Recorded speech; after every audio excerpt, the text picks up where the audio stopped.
Hello everyone, this is topic 12, 13, and 14 for exam 4. It's going to take more than a few parts to the video lessons, but these all go together. So we talked about a power series last time in the interval of convergence, so I'm just reminding you here of the definition for a power series. And remember, a power series is just an infinite polynomial. An example might be let's say 1 plus x plus x squared over 2 plus x cubed over 6, and you'll see why I'm choosing those momentarily, but it's just simply a polynomial, an infinite polynomial. That's all a power series is. One important thing to note is that we have to start at 0, okay, as opposed to the other series that we dealt with where you might have a power series starting at 1, or you might have a series starting at 1 or 2 or some other integer. For a power series, we have to start at 0. And it's just an infinite polynomial. These c's, I should state here, where each c sub I is an element of the reals, meaning that they're just constants. They're just numbers like 1, 1, 1/2, 1/6, etc. This is just a horizontal shift, nothing to really labor over. It's just like a graph of a function where we're shifting at a units to the right.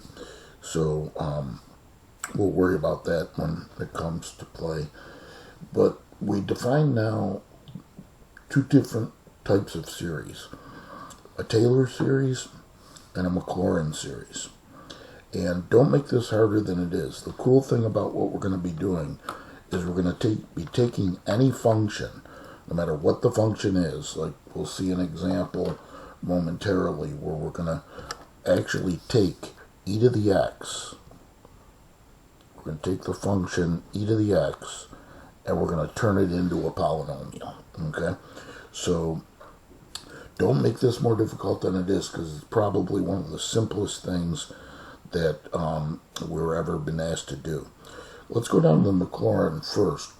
It's saying that this function, if it's going to be generated at x equaling 0, it's going to be the function at 0 and its derivatives at 0 substituted into this formula. So we've got so this is the formula we always want to go to. This is literally our definition for a Maclaurin series. So all that we're going to have to do is take the function, find some derivatives, evaluate them at 0, and substitute them into this formula. And then we'll have the infinite polynomial. Now the hard part might be, or the part people find most difficult, is putting it in summation notation. So we'll worry about that when it comes, but this is the general expansion, because notice that when n is 0, you've got n factorial. Well, 0 factorial was defined to be 1, and then this would be just the function, because this notation, whenever you get it higher than the third derivative, if you talk about the third derivative, you could say triple prime. But if you talk about the fourth derivative, you can do one of two things. You could either use a superscript with parentheses around the Arabic numeral, or you could use Roman numerals. Okay, so this would be the notation for the fourth derivative. And you would have a fifth derivative and so on. Like here would be the fifth, or Roman numerals for that. We're going to stick to the Arabic numerals in parentheses, but you have to have parentheses around it as a superscript to denote that it is a derivative. Okay, but up to f triple prime, you just use the prime notation up to the third derivative. So that's Maclaurin evaluated at 0, and Taylor is just a more general case. It's evaluated at c. And again, all we're going to have to do is take the function, find some derivatives, and literally just substitute them into this formula. And for this case, we have to make sure we include x minus c. So the x's stay. That's the variable that defines the infinite polynomial. And again, we'll worry about the summation notation as we come across examples. So here's a definition for a Taylor polynomial of the of the nth order. So it's just, instead of going on and on forever, like the Taylor series, this cuts it off at some point, okay? And we'll see some examples of that as well. So we'll come back to these definitions as needed. But before we get to the actual examples, I want to take time to talk about patterns involving summation notation. One thing about a power series is that, as I mentioned moments ago, we're always starting at n equaling 0, no matter what. And the values of n will follow, it will always be 0, 1, 2, 3, and so on. But often, we're going to be asked to use summation notation for terms in the series that follow other patterns. Maybe the powers on x aren't exactly 0, 1, 2, 3, and so on. Or maybe the factorials involved aren't exactly 0, 1, 2, 3. So we have to make sure, I'm going to make a list here of what the different patterns. Let's say the pattern that we see,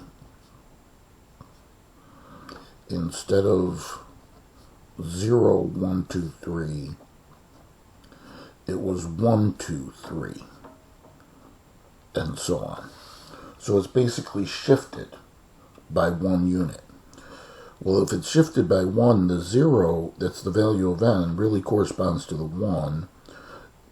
The 1 corresponds to the 2, the 2 corresponds to the 3, and so on. So if that's the pattern, what we're going to use is n plus 1. Because then when n is 0, it gives us 1. When n is 1, it gives us 2, and so on. Now, what if, and similarly, if it were, let's say it were 2, 3, 4, and so on, then we would use n plus 2. Okay? Now, what if it were, for example, instead of 0, 1, 2, let's say it was 0, 2, 4, 6, etc. Then what would we have to use? Well, the 0 corresponds to the 0, so that's okay. The 1 corresponds to the 2. We can't use n plus 2, because that would give us the pattern we just established. If the 1's corresponding to 2, the 2's corresponding to the 4, and the 3's corresponding to the 6, it's just basically doubling this value of n. So therefore, we'd use 2n. Because then when n is 0, it's going to give us 2. When n is 1, it's going to give us, when n is 0, it's going to give us 0. When n is 1, it's going to give us 2. When n is 2, it's going to give us 4, etc. And then there's one other pattern, so that's for the even numbers. And then there's one other pattern to talk about the odd numbers. 1, 3, 5, 7, etc. And if it's the odd numbers, then basically we have a combination of skipping, like the evens did, and shifting, like starting at 1. So you'd have to use 2n plus 1. And you could verify that that works, because when n is 0, we get 1. When n is 1, we get 2 times 1 plus 1 is 3. When n is 2, we get 4 plus 1 or 5, etc. So be familiar with those patterns, and we'll see some examples, and we'll certainly come back and reference those at some point. Okay, so some examples. So we're going to find, first off, we're going to find some Maclaurin series. And I'll write down the definition again. And so the definition for Maclaurin, so we're working with Maclaurin, is that this function f of x is f of 0 plus f prime of 0 times x plus f double prime of 0 over 2 factorial times x squared plus f triple prime of 0 over 3 factorial times x cubed, and so on. Usually I just write down the first 3 derivatives because then it just goes on and on forever. The pattern's been established. Here's the easiest way to do this. I always set up 2 columns because, again, all we have to do is evaluate f of 0, f prime of 0, f double prime, f triple prime. That might be enough, and then just substitute those numbers, evaluate them at 0, and then just substitute them into this formula. But notice that it says express the result using summation notation. Alright, so we'll worry about that at the end. So first off, I always start with 2 columns. One with the function and some of its derivatives, and then another with the function and its derivatives evaluated at 0. So let's calculate a few derivatives here. Well, this is the easiest we can get. Derivative of e to the x is just e to the x. So f prime of x, e to the x, 1 of x, e to the x, f triple prime of x, e to the x, and you can calculate more if you need to. Evaluating them at 0, for f of 0 we get e to the 0, which is 1, f prime of 0, e to the 0, which is 1, f double prime of 0, e to the 0, which is 1, and f triple prime of 0, which is e to the 0, which is 1, and so on. So now we substitute into the definition. So we have that the function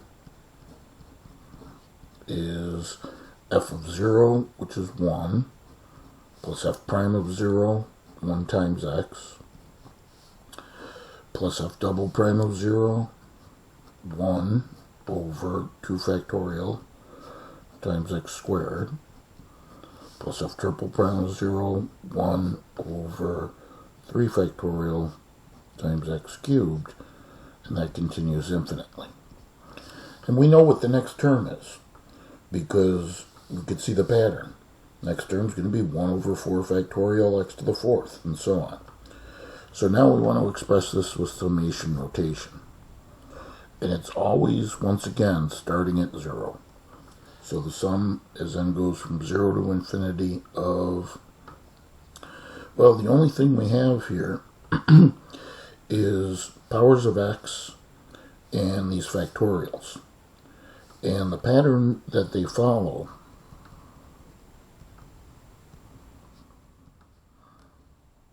is identically 0, 1, 2, 3, and so on. Because there's really a 0 factorial here, and there's really a 1 factorial here, and there's also an x to the 0 here. So therefore, and this of course is x to the 1st. So therefore the powers of x and the factorials identically follow this pattern. So we could just simply say it's 1 over n factorial times x to the nth. Or, if you prefer, and this is how some people will memorize it, sum is 0, n goes from 0 to infinity of x to the nth over n factorial. So the interesting thing is that this represents the infinite polynomial for e to the x. If we were to graph these terms, then we would exactly have e to the x. Okay, so to illustrate that concept, I grabbed a graph here of from the internet, the infinite series for e to the x. And what they did in the graph here is they plotted what they were referring to as the first few Taylor polynomials, which are really just taking some terms. This is an infinite series, what we created, but it's really taking the first few terms and plotting them. You see that what's in pink here is the actual graph of e to the x, so we're familiar with that. This t sub 1 of x is really the first two terms. That's the straight line, 1 plus x. Notice that it's passing through 1 and has a slope of 1. And so it kind of like, I don't know, it doesn't really do a great approximation. It, definitely touches the function at 1 and then kind of, I don't know, kisses it a little bit, but not really for very long. But then when you take more and more terms, so this is the graph of 1 plus x plus 1 over 2 factorial x squared. That would be a parabola. And so you can see how, well, actually this is the one in green, okay, is the parabola. And that touches it much better, right? I mean, it's a much better approximation. And then the more terms you pick up, like this is the cubic function. Okay, this is the cubic here. This is the quadratic, the squared one. The T2 that they're calling. And this is the T3. And that's picking up one more term, 1 plus x plus, well, you can just call it 1/2 x squared, and if you evaluated 3 factorial, 1/6 x cubed, that would produce that cubic function, which matches it even further. And the amazing thing is that as an infinite series, this function gives us the exact graph of e to the x, okay, this infinite series. So I wanted to, although I didn't include that photo in the notes, I wanted to point that out to you. So the mechanics of this one. So we're going to use the same definition. I won't bother recopying it. And just a standard procedure here where we're going to set up 2 columns, one with the function and some of its derivatives, and another one with those evaluated at 0. So find some derivatives. Okay, so derivative sign of cosine, same argument, 2x, don't forget times 2. So I left a little space in front for the 2. Take another derivative. Differentiating cosine, we get minus sine, so minus, I'm going to get a little space there, but hold on, be careful, wait. Sine of 2x, another factor of 2, but because we're asked to put this in summation notation, what we have to do is, I'm going to use the term preserve the following things: powers and factorials. So typically, if we didn't have to worry about summation notation, we'd just simply write 4. But because we want to put it in summation notation, we want to preserve the powers. And so we're going to write 2 squared. Okay, and then continuing, f triple prime. Again, derivative cosine, cosine, so the negative stays. That becomes cosine 2x. Another factor of 2, but again, because I want to preserve the powers, I'm going to express that as 2 cubed. Now, you might think that that's enough, because that's all that it took here, was 3 derivatives. But let's evaluate these at 0. F of 0, we get sine of 0. And sine of 0, you'd use your unit circle. I'll do the unit circle off to the side. That's 0.10. and cosine of 0 is 1, sine of 0, 0, or use your calculator, whatever you wish. But the sine of 0 is 0. And then f prime of 0. It'll be 2 cosine 0, but the cosine of 0 is 1, so that's 2. And f double prime of 0, negative 2 squared sine of 0, but the sine of 0 is 0, so that's 0. And then f triple prime of 0, negative 2 cubed cosine 0, and cosine 0 is 1, so that's negative 2 cubed. See, the problem here is that we only have generated 2 non-zero terms. And in order to be able to see the patterns, like we saw in the last example, that will allow us to express our result using summation notation, we're going to need more than 2 non-zero terms. Usually at least 3, if not more. So we're going to have to generate more derivatives. So remember we talked about higher order than 3. You put a little Arabic numeral in parentheses, so the fourth derivative of x, derivative cosine minus sine, so double negative makes positive. Sine of 2x, another factor of 2, but again preserve the powers. Fifth derivative, derivative sine cosine 2x, another factor of 2, so write 2 to the fifth. I'm going to generate 2 more just to be complete. Sixth derivative, that's probably enough after we evaluate them, but I'm going to go for 2 more. Okay, cosine, negative sine, so negative, then sine 2x, another factor of 2, 2 to the sixth. And seventh derivative, derivative sine cosine 2x, another factor of 2, negative 2 to the seventh. And we can go further, but that's certainly, I think, going to be enough. Alright, now evaluating these at 0, get 2 to the fourth, sine of 0, but the sine of 0 is 0. Fifth derivative at 0, get 2 to the fifth, cosine 0, cosine 0 is 1, so that's 2 to the fifth. Sixth derivative at 0, negative 2 to the sixth, sine of 0 is 0, so that's 0.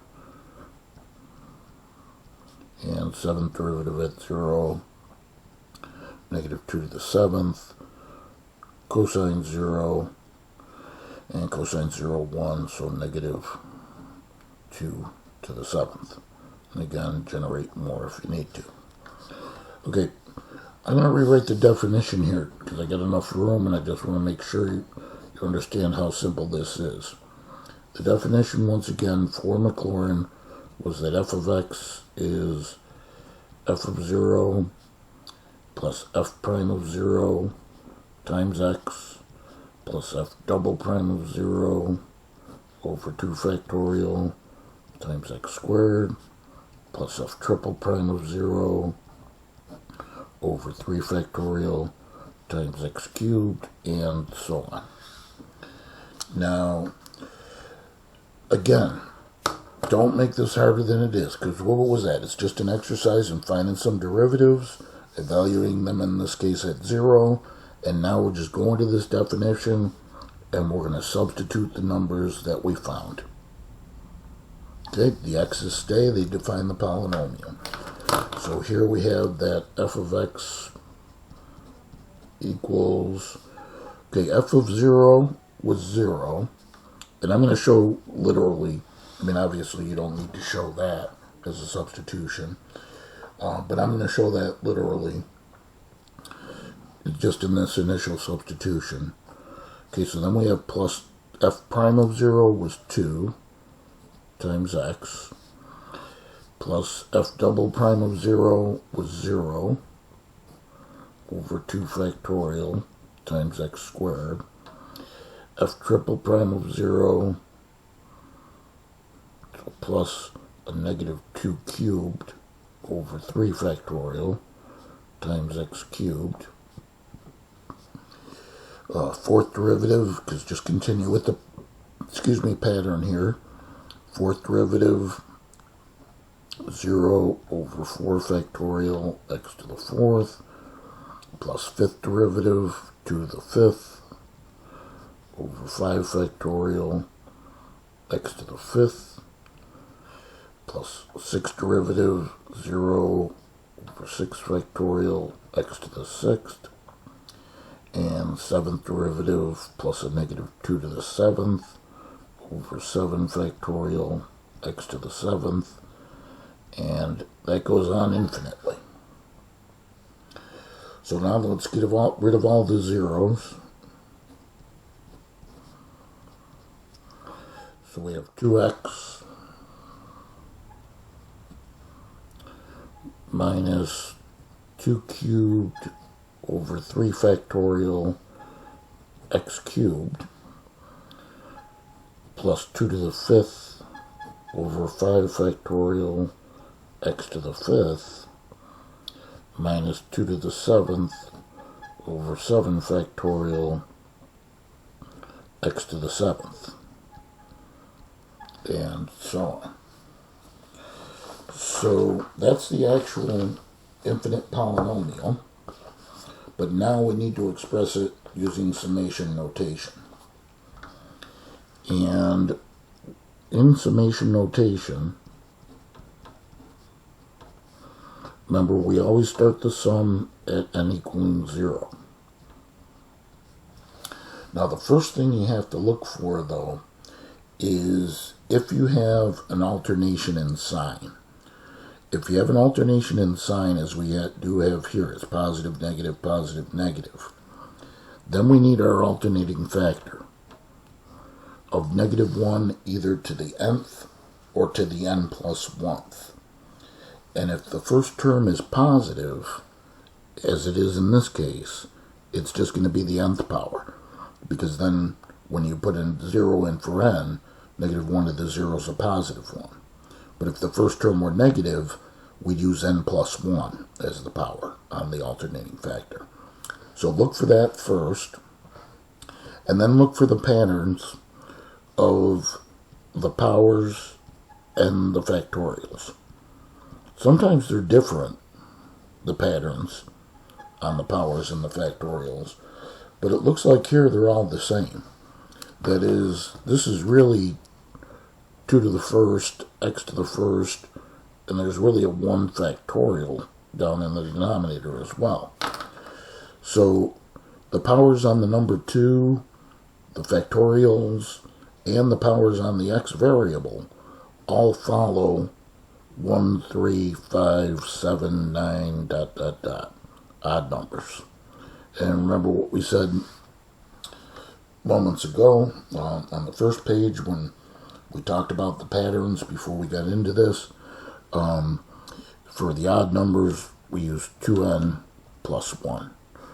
The 2n gives us the little skip, and the 1 gives us the shift. And so, therefore, we would have that this is going to be, let me write it this way, fraction, I'll write 2 to the 2n plus 1 over 2n plus 1 as a quantity factorial. That's important to make sure you put that in parentheses. And then the x variable also raised to the 2n plus 1 power. Okay, so we'll come back and we'll do more of this, and we'll see you when you're ready.